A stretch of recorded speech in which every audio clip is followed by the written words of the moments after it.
Berger. Lisa, you are all over this. What are you learning now?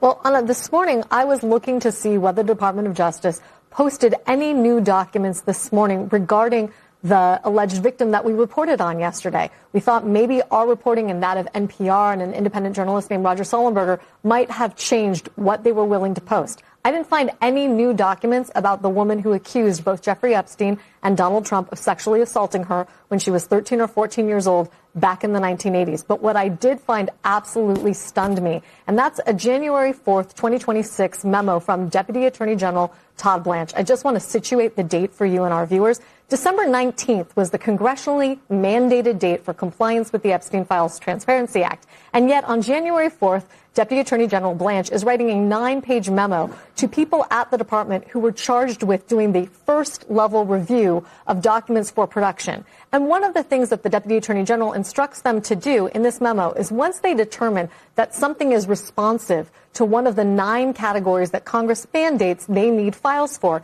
he says there are some types of documents that we want you to particularly flag or tag while you're going through them in the electronic database, and one of them is something called a 302.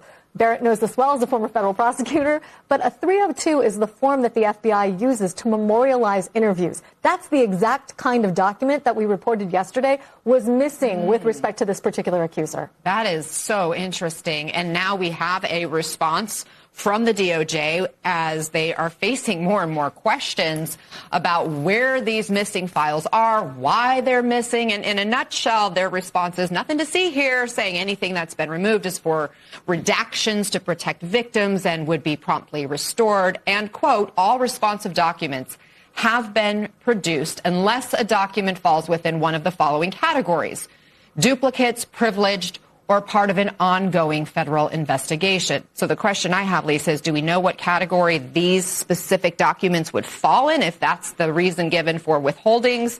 And did they address specifically these documents we're asking questions about? No, they did not. And in fact, I think the statement that you're referring to talks about documents that are deleted.